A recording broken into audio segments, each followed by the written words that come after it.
Laval-Ouest, avant, ça s'appelait Plage Laval, puis ça a été fondé au début des années 1900. Et c'était un endroit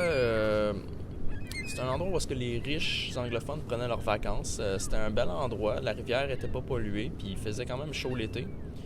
Mais malheureusement, autour des années 50-60, la ville a décidé de commencer à verser ses égouts dans la rivière des Mille-Îles. Alors, les chalets ont été mis en vente, qui étaient vraiment pas chers, fait qu'ils ont été achetés par des francophones venant de Montréal ou de la Rive-Sud qui étaient défavorisés la plupart du temps. Au milieu des années 60, la ville de Laval-Ouest faisait maintenant partie de la ville de Laval.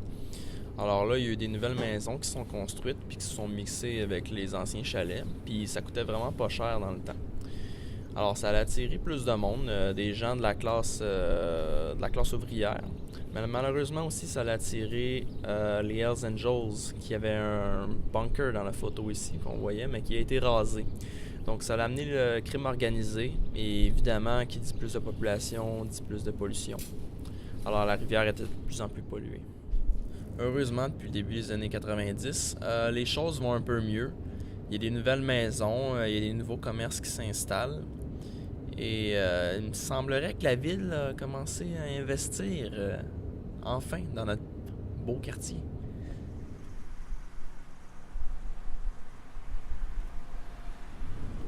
Comme dans toutes les banlieues, évidemment, à Laval-Ouest, il y a beaucoup d'autos.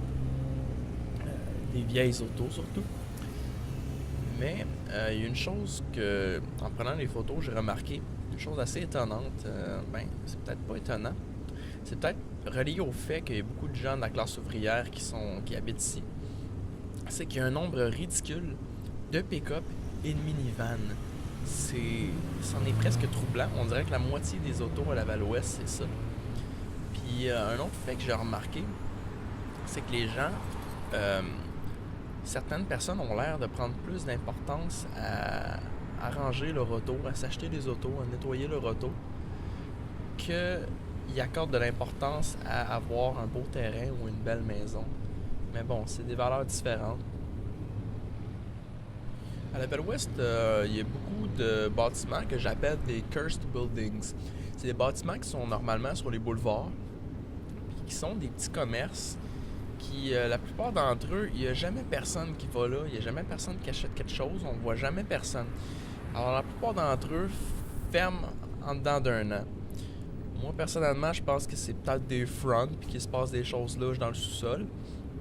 Mais bon, c'est peut-être pour ça qu'il y en a certains qui marchent même si on voit personne. Autre chose à mentionner aussi, il y a beaucoup de dépanneurs.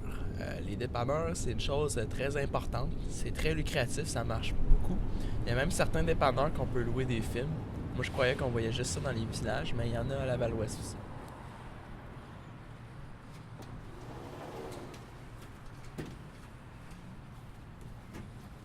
Il y a aussi le SO qui a un Tim Hortons. Il y a un marché express dedans. C'est considéré comme le centre-ville de Laval-Ouest parce que c'est situé dans un endroit où est-ce que les jeunes achètent leur drogue et il y a beaucoup de grabuge aussi le soir.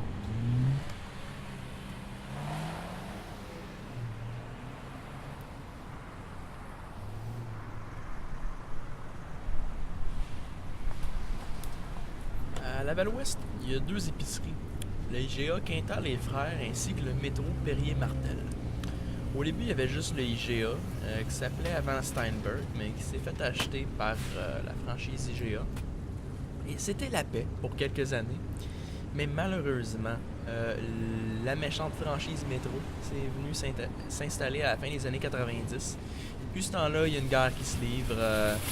Guerre de rénovation, de concours ridicules, de tirage de souffleuses, de sécheuses aussi. Et dans le fond, ils vont tout faire pour attirer la clientèle.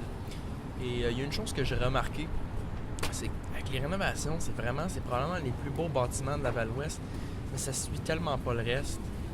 Laval-Ouest, c'est pas vraiment un endroit agréable à regarder normalement, mais les épiceries, eux autres, sont quelque chose quand même.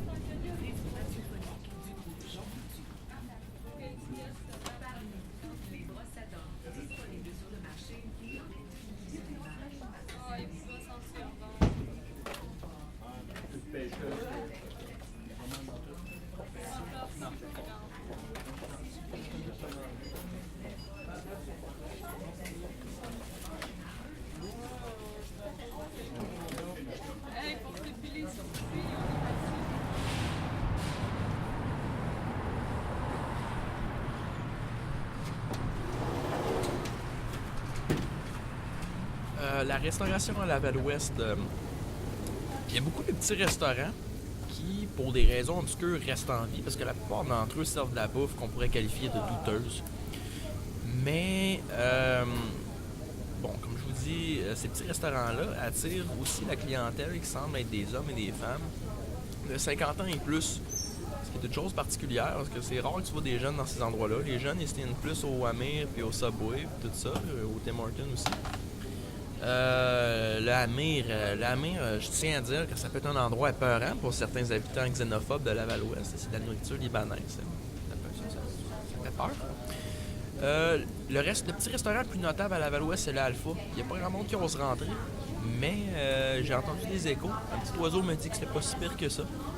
Mais ça a quand même un look vieillot, alors ça attire pas bien les jeunes. Je dirais que le seul endroit où est-ce que tous les groupes d'âge se rencontrent, c'est le Tim Hortons, qui est un endroit iconique de Laval-Ouest.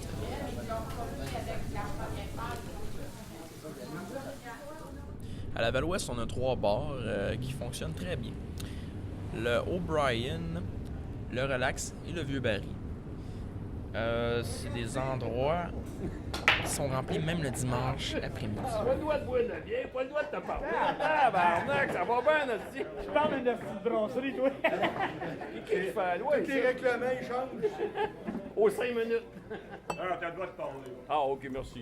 Il y a de quoi, du monnaie. Ok, bon, vous allez y donner un coup de...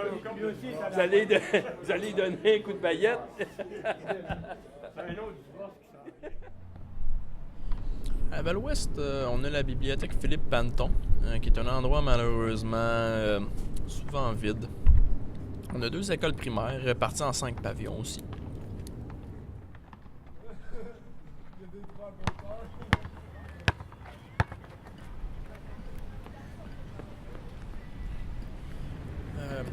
Comme dans toutes les banlieues, on peut voir les enfants se promener, mais c'est surtout les fins de semaine. Parce que sinon, les parcs, les rues, c'est assez vide que c'en est triste. C'est une chose que j'ai remarqué, c'est qu'il y a beaucoup de personnes âgées et de moins en moins de jeunes à Laval-Ouest. Les gens déménagent ailleurs.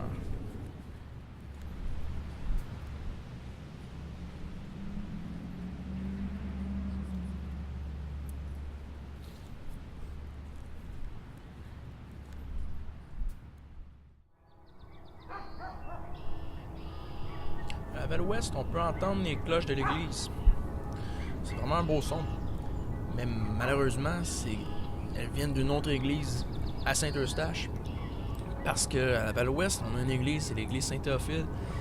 Mais elle est en train de tomber en morceaux et ils n'ont pas d'argent pour la rénover. Et les cloches marchent, mais c'est parce qu'ils ont peur que ça tombe, tellement que c'est en état piteux. Et ils sont tellement désespérés que maintenant, ils envoient des demandes de dîmes par la poste. Mais les choses ont commencé à changer. Comme j'ai dit depuis le début des années 90 et surtout depuis les 5 dernières années, il y a des nouvelles maisons qui se construisent, il y a des nouveaux développements. La ville investit. Il y a des jeunes couples de la classe moyenne qui se ramènent à la classe enfant. Il y a de plus en plus d'immigrants. Ça, comme j'ai dit, ça peut faire peur à certaines personnes de Laval-Ouest parce que c'est un endroit assez xénophobe. Mais quand on regarde toutes ces maisons-là qui sont toutes pareilles, qui se ressemblent tous, qu'on peut juste distinguer les maisons par leur adresse, moi je trouve que ça vient tuer un petit peu l'esprit de Laval-Ouest, des vieux chalets puis des maisons à moitié rénovées. Ça vient tuer un petit peu l'esprit crasse, même entre personnes de Laval-Ouest, on aime ça niaiser. Mais est-ce que c'est une bonne chose? Est-ce que c'est une mauvaise chose? Ça dépend de tes valeurs. Ça perd un petit peu de son esprit villageois. Mais en même temps, notre qualité de vie augmente. Il faut faire des compromis ou y aller d'un bord ou d'un autre. Je sais pas. C'est des questions que je me pose.